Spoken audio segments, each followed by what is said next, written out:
শিলিগুড়ির বিধায়ক শঙ্কর ঘোষের বাড়িতে আসলেন বিজেপির রাজ্য সভাপতি সুকান্ত মজুমদার।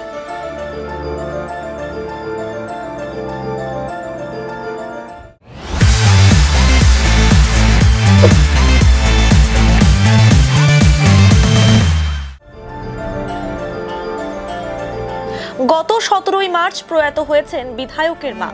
সেই খবর পেয়ে মঙ্গলবার বিধায়কের সঙ্গে দেখা করতে তার বাড়িতে আসেন সুকান্ত মজুমদার। তার সঙ্গে উপস্থিত ছিলেন জলপাইগুড়ির সাংসদ ডক্টর জয়ন্ত রায়, ডাবগ্রাম ফুলবাড়ির বিধায়ক শিখা চ্যাটার্জি সহ অন্যান্যরা। এদিন বিধায়কের বাড়িতে প্রয়াত পারুল দেবীকে শ্রদ্ধা জানান সুকান্ত মজুমদার। পরবর্তীতে সংবাদ মাধ্যমের মুখোমুখি হয়ে একাধিক বিষয়ে রাজ্য সরকারকে কটাক্ষ করেন তিনি। এদিকে সুপ্রিম কোর্টের নজরদারিতে লোকসভা নির্বাচনের দাবি করেছেন তৃণমূলের রাজ্যসভার সাংসদ তথা জাতীয় মুখপাত্র ডেরেক ওব্রায়েন। তাকেও এক হাত নেন সুকান্ত মজুমদার। দেখুন, আমাদের বিরোধীরা সম্পূর্ণভাবে মানুষকে বিভ্রান্ত করার চেষ্টা করছে। সিএতে পরিষ্কার বলা আছে মানুষকে নাগরিকত্ব দেওয়ার আয়।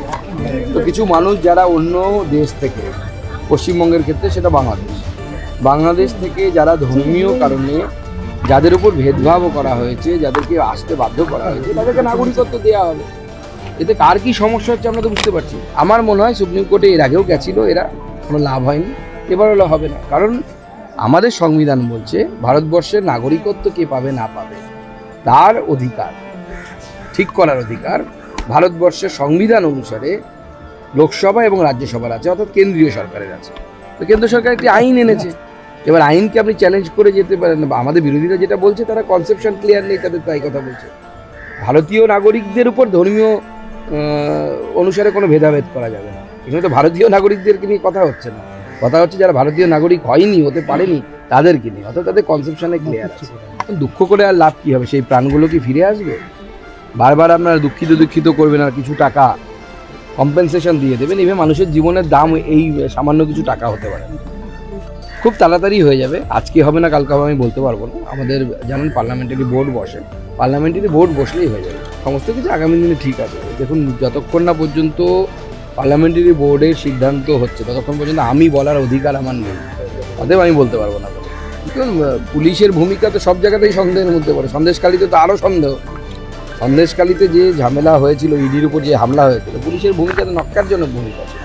পুলিশের উচিত হয়নি এটা করা, কারণ তাদের মনে রাখা উচিত তারাও ডিউটি করছে, যে অফিসারগুলো এসেছিল তারাও ডিউটি করছে। আজকে যদি কালকে অন্য রাজ্যে পশ্চিমবঙ্গের পুলিশ যায় কোনো অপরাধীকে গ্রেপ্তার করতে, আর তাদেরকে যদি জনগণের হাতে ছেড়ে দেয় সেই রাজ্যের পুলিশ, আর তারা পিটিয়ে ছাল বাকলা উঠিয়ে দেয়, ভালো হবে পুলিশের, পশ্চিমবঙ্গ পুলিশের। আমি ডেরেক ওব্রায়েনকে বলবো অত ঝামেলা করার দরকার নেই। বাজার থেকে একটা মোটা গাবদা খাতা নিয়ে গিয়ে মুখ্যমন্ত্রীকে দিতে, উনি ওখানে নতুন সংবিধান রচনা করে দিন। ওর যেটা লিখবেন ওটাই সংবিধান হবে ভারতবর্ষের, অসুবিধা কী আছে?